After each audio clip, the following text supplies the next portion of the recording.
Donc si on regarde une feuille actuelle au niveau du décodage des spécifications, on voit apparaître deux grandes zones dans le tableau, une zone éléments réels et une zone éléments idéaux.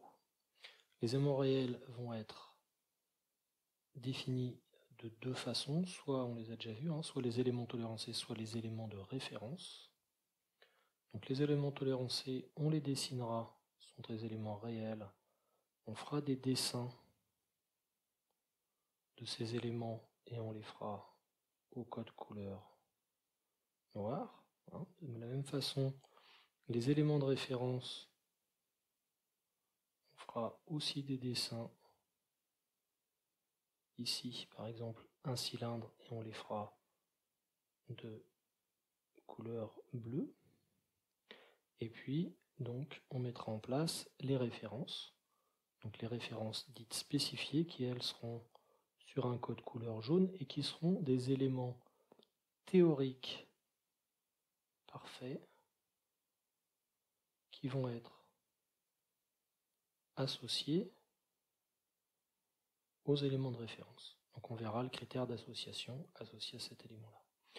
Ensuite, la zone de tolérance. Donc là, on a bien un côté droit des éléments qui sont des éléments idéaux.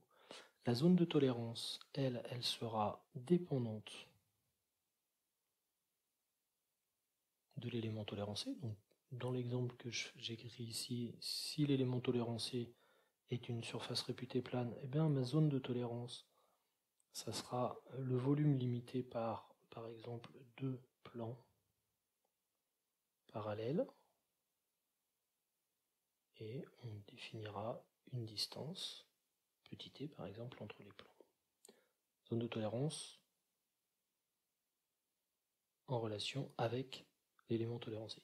Et puis, à un moment donné, il faudra positionner la zone de tolérance par rapport à la référence.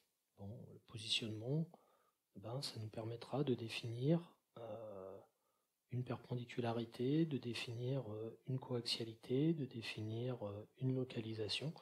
Et en fait, c'est dans cette case-là qu'on reviendra voir le symbole de la spécification, par exemple ici, une perpendicularité.